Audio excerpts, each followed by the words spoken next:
Burkina Faso, des pourparlers sont en cours, avec les militaires en mouvement d'humeur, présidence.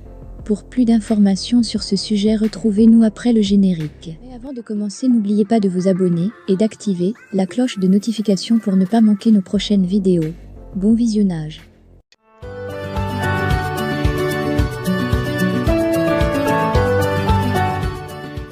Des soldats burkinabés observent depuis jeudi nuit un mouvement d'humeur. Des pourparlers sont en cours pour ramener le calme et la sérénité au Burkina Faso, où des militaires ont entamé un mouvement d'humeur dans la nuit de jeudi à vendredi, en tirant en l'air et en bloquant les points stratégiques de la capitale Ouagadougou, a annoncé la présidence dans un communiqué. L'ennemi qui attaque notre pays ne souhaite que la division entre Burkinabés pour accomplir son action de déstabilisation, a indiqué le communiqué.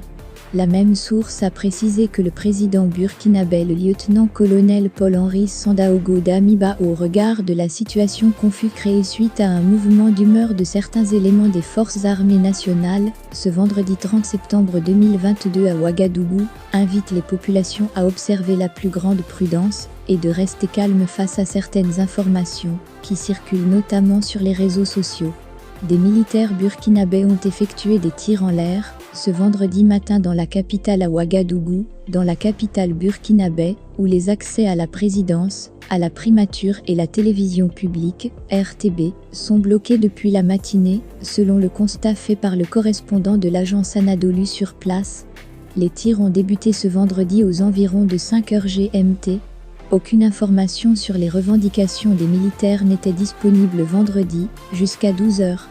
La situation reste toujours confuse.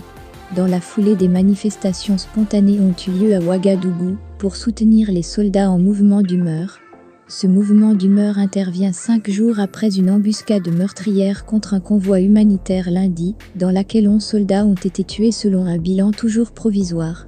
C'est ce vendredi que l'armée était censée fournir le bilan définitif jugé très sérieux mercredi par le ministre délégué à la Défense Sila Keita à l'issue du Conseil des ministres. Le lieutenant-colonel Paul-Henri Sandaogo Damiba, président du Burkina Faso, s'est rendu jeudi à Djibo, Sahel, pour soutenir et témoigner de sa compassion aux soldats du 14e régiment interarmes, 14e RIA, victimes de l'embuscade de lundi à Gaskindé, alors qu'ils escortaient un convoi humanitaire, a annoncé la présidence burkinabé dans un communiqué. Jeudi, plusieurs centaines de personnes ont manifesté à Bobo-Dioulasso, dans la capitale économique située à l'ouest du Burkina Faso, pour dénoncer la mauvaise gestion de la crise sécuritaire. Dans un bref communiqué, la gendarmerie nationale a informé le public que la cérémonie de sortie de la 48e promotion de l'École nationale des sous-officiers de gendarmerie initialement prévue ce vendredi 30 septembre 2022 à Bobo-Dioulasso est reportée à une date ultérieure. Le 24 janvier, l'armée du Burkina Faso a annoncé la destitution du président Roch Kaboré, la suspension de la Constitution, la destitution du gouvernement, la dissolution du Parlement et la fermeture des frontières. Dans son tout premier discours, le président autoproclamé du Burkina Faso, Paul-Henri Sandaogo Damiba, a appelé la communauté internationale à aider son pays à sortir de sa crise tout en s'engageant à retrouver une vie politique normale.